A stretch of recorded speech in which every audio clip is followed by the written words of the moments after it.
La cólera es un sentimiento que todos hemos experimentado en algún instante de nuestras vidas.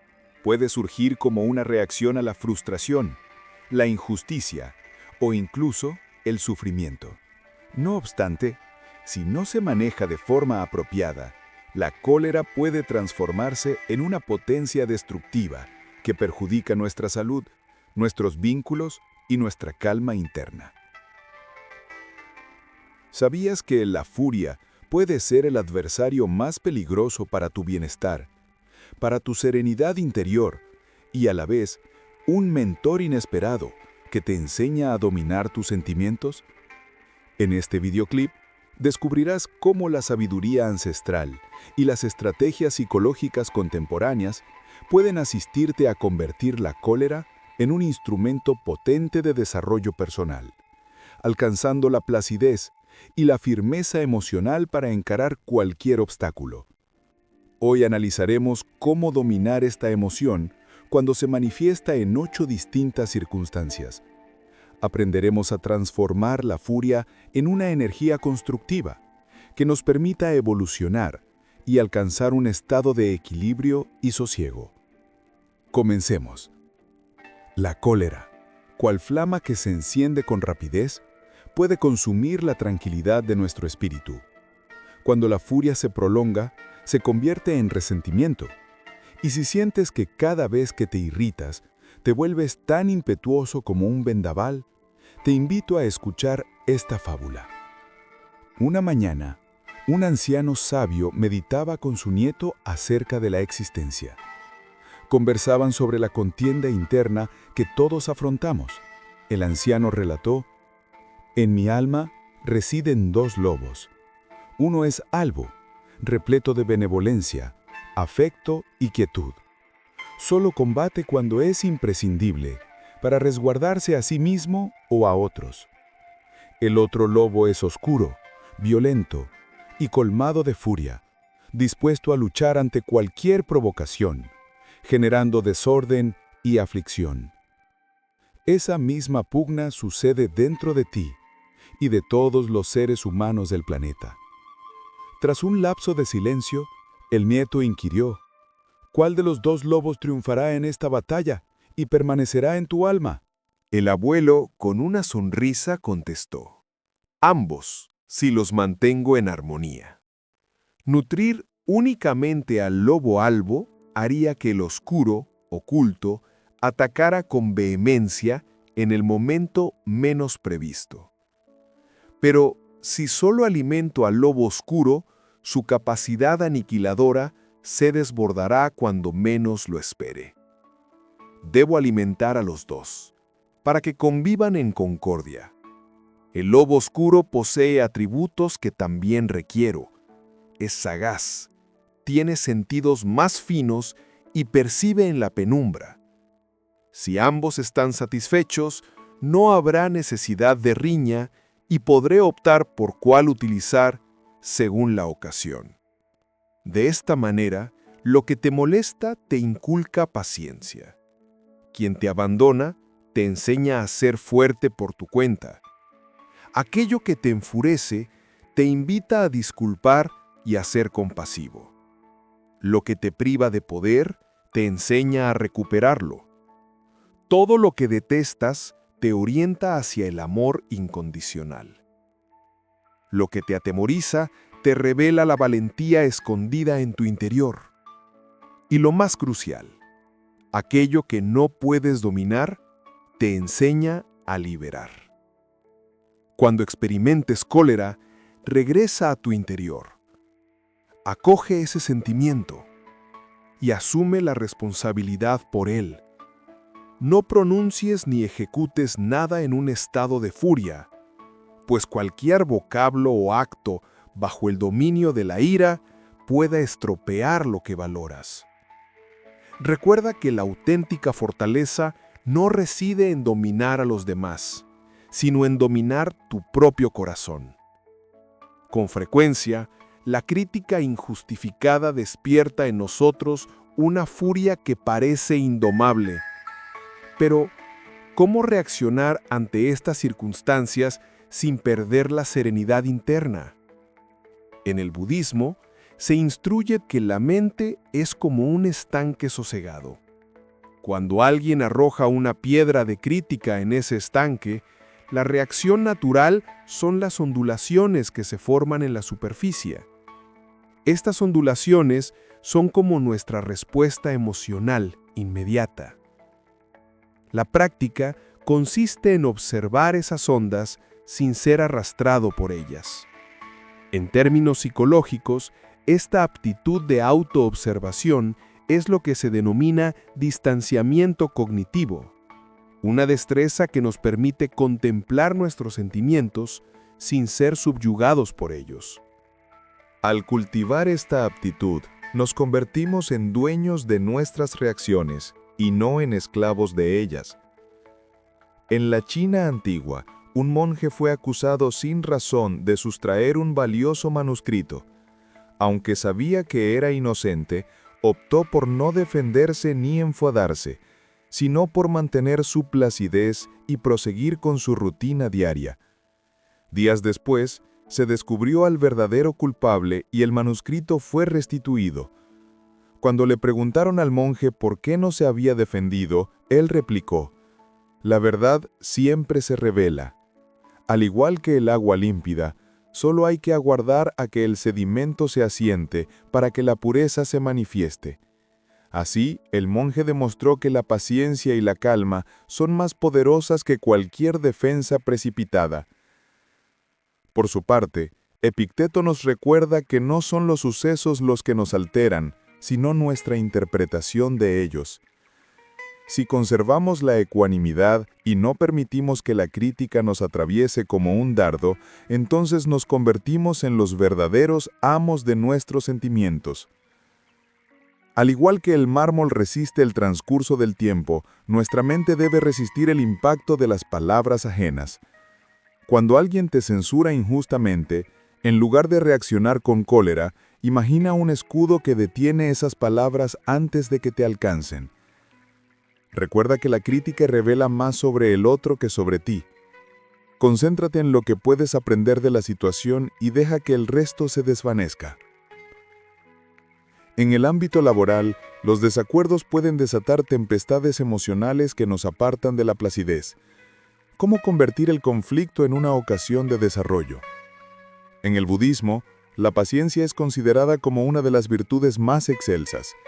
La furia, en cambio, es como un incendio que consume todo a su paso.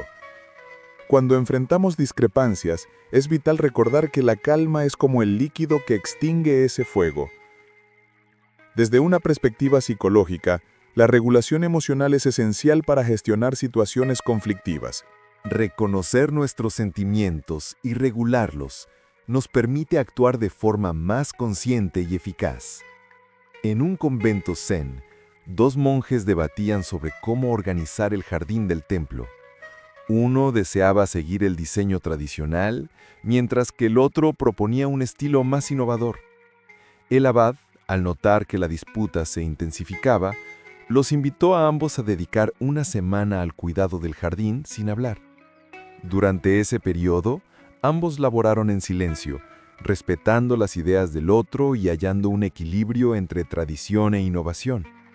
Al concluir la semana, el jardín floreció con una armonía que reflejaba la fusión de sus visiones. Comprendieron que la auténtica colaboración surge cuando dejamos de lado el ego y trabajamos con modestia y paciencia. A su vez, Séneca nos enseña que la paciencia es el remedio para todo mal. Así como un navegante surca mares agitados sin perder el rumbo, nosotros debemos navegar por las aguas del conflicto con la brújula de la paciencia. La verdadera firmeza se manifiesta en la calma ante la tempestad, no en la furia del huracán. En situaciones de disputa laboral, la paciencia es tu mejor herramienta.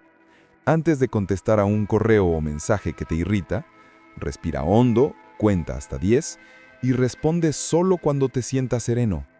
Este lapso te permite ver la situación con mayor claridad y tomar decisiones más acertadas. La deslealtad de un amigo puede dejar cicatrices profundas en el alma. ¿Cómo podemos sanar y recobrar nuestra paz sin ser consumidos por el rencor? El budismo nos habla de la fugacidad de las cosas, incluyendo los vínculos. Todo se transforma y aferrarse a una concepción inmutable de las personas solo nos causa sufrimiento. La deslealtad es una manifestación del cambio y comprenderlo desde la compasión nos permite liberar el dolor. Desde la psicología, el proceso de luto y aceptación es fundamental para superar la traición. Reconocer y aceptar la herida es el primer paso hacia la curación. En la India antigua, un monje fue traicionado por su mejor amigo, quien divulgó falsedades sobre él para obtener el favor del rey. En lugar de reaccionar con furia, el monje se retiró a meditar en silencio durante varios meses. Durante ese tiempo, su paz interna y su compasión hacia su amigo se hicieron tan evidentes que el rey, intrigado, decidió visitarlo. Al escuchar la historia completa, el rey comprendió la magnanimidad del monje y lo restituyó en su posición, mientras que el amigo desleal fue perdonado y se convirtió en su discípulo. Así, este sabio monje demostró que el perdón y la compasión pueden transformar el corazón más sombrío. A su vez, Marco Aurelio afirmaba que las personas hacen lo que pueden con el saber y la comprensión que poseen.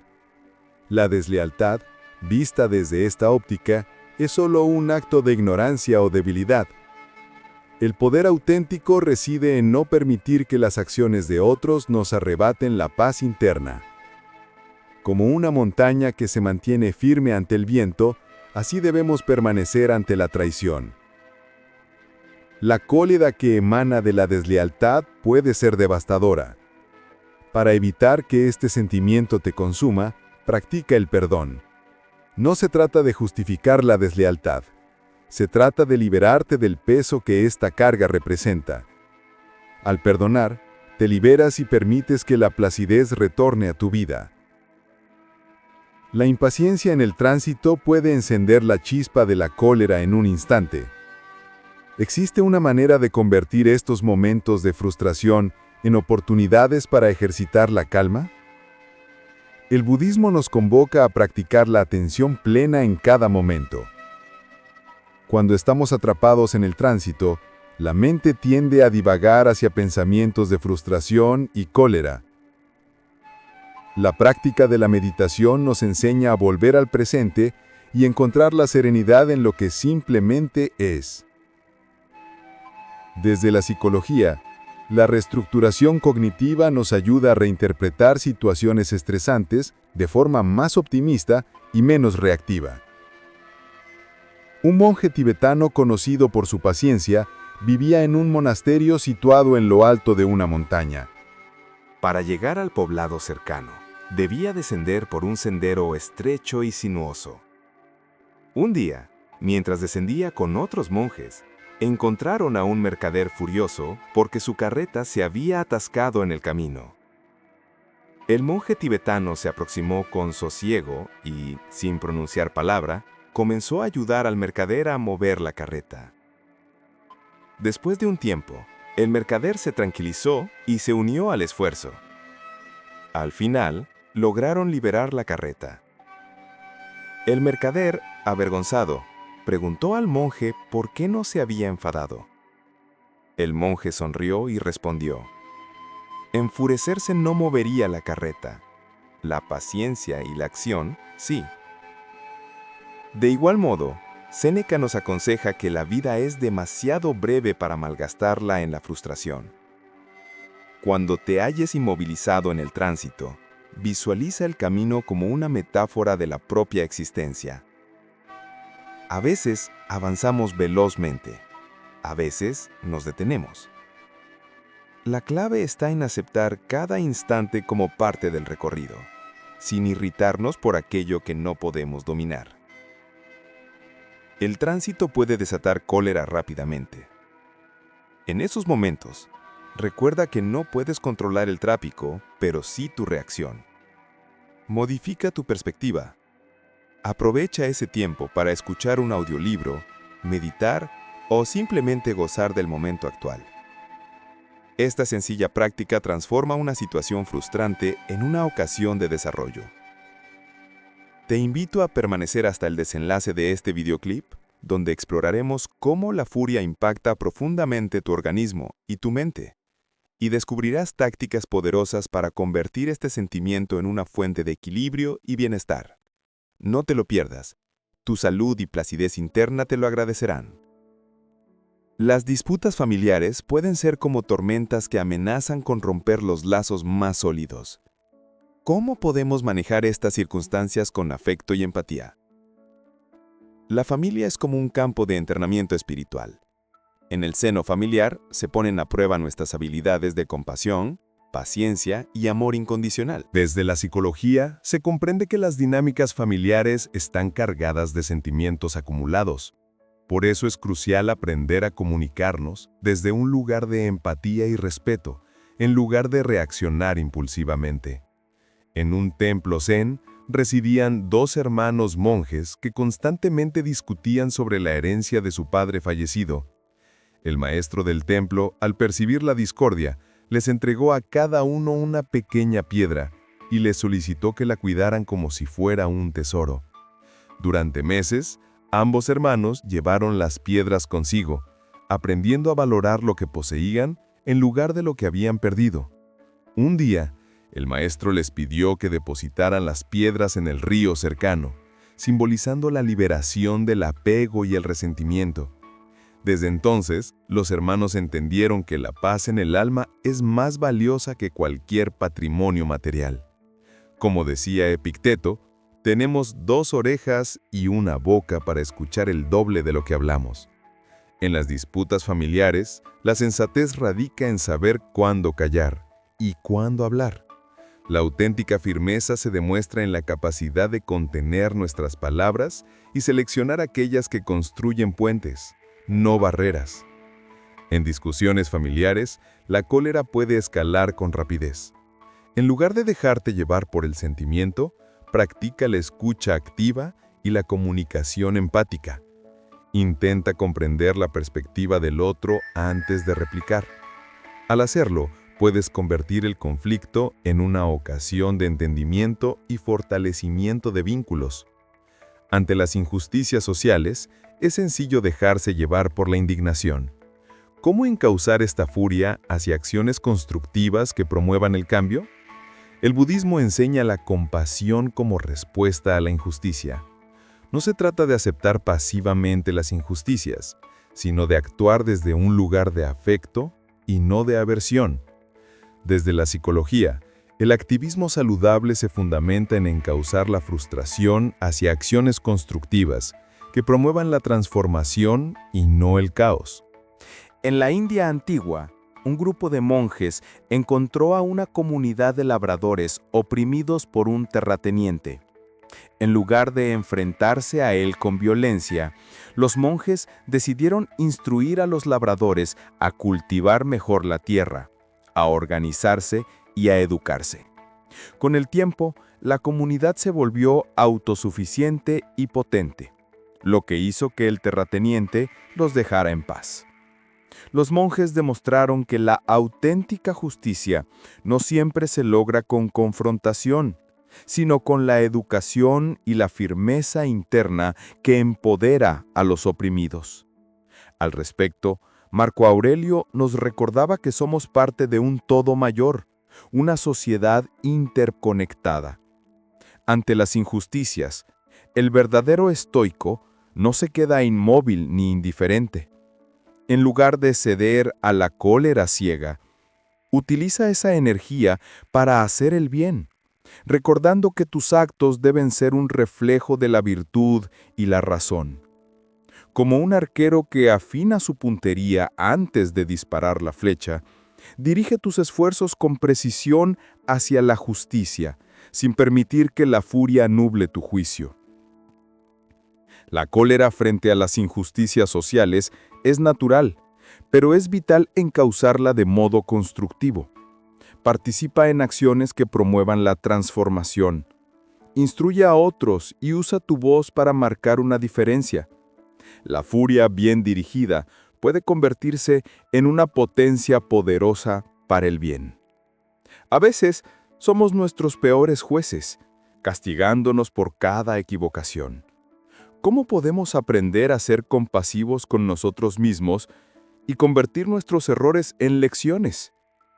El budismo enseña que la autocompasión es esencial para el desarrollo espiritual. Somos humanos y, como tales, cometemos errores.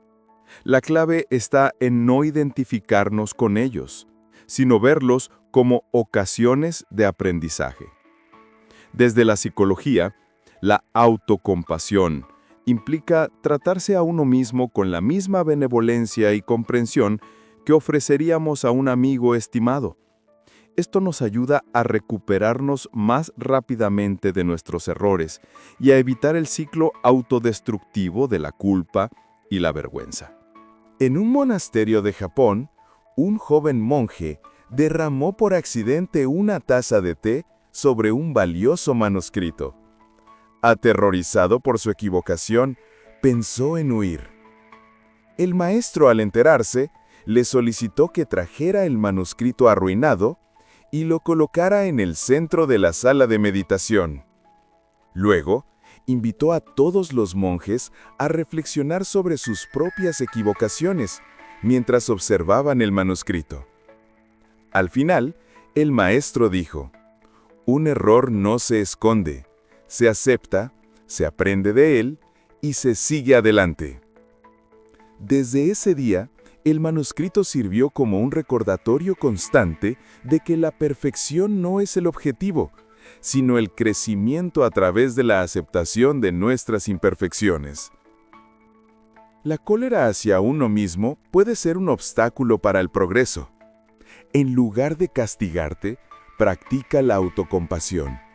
Reconoce tu humanidad, aprende de tus errores y sigue adelante con renovada determinación. La crisis económica puede ser una fuente de gran ansiedad y cólera. ¿Cómo podemos mantener la calma y la perspectiva en tiempos de incertidumbre financiera? El budismo nos recuerda la importancia del desapego. El sufrimiento no proviene de la falta de bienes, sino del apego a ellos. La crisis financiera es una oportunidad para practicar el desapego y encontrar la riqueza en nuestro interior. Desde la psicología, la resiliencia financiera implica aceptar la realidad de la situación, enfocarse en lo que se puede controlar y desarrollar un plan de acción. En un pueblo de pescadores, una tormenta destruyó la mayoría de las embarcaciones. Mientras los demás se lamentaban, un anciano pescador comenzó a reparar su pequeña barca con calma. Cuando le preguntaron por qué no estaba desesperado, él respondió: "La tormenta se llevó los barcos, pero no mi habilidad para construirlos". Así, el pescador demostró que la verdadera seguridad no reside en las posesiones, sino en las habilidades y la fortaleza interna. La cólera ante la crisis económica es comprensible, pero no productiva. En lugar de lamentarte, enfócate en tus habilidades y en lo que puedes hacer para mejorar tu situación. La resiliencia y el desapego son tus mejores aliados en tiempos de incertidumbre. La cólera es una emoción poderosa que, si se maneja correctamente, puede ser una fuente de crecimiento y transformación. A lo largo de este videoclip, hemos explorado cómo la sabiduría ancestral y las técnicas psicológicas nos ofrecen un camino hacia la serenidad y la fortaleza emocional. Recuerda que la verdadera maestría no es la ausencia de cólera, sino la capacidad de transformarla en una fuerza positiva. Te invito a aplicar estas enseñanzas en tu vida diaria y a compartir este mensaje con aquellos que también buscan la paz interior. Suscríbete a nuestro canal para más contenido que te ayudará a navegar por las aguas de la vida con calma y sabiduría. Hasta la próxima.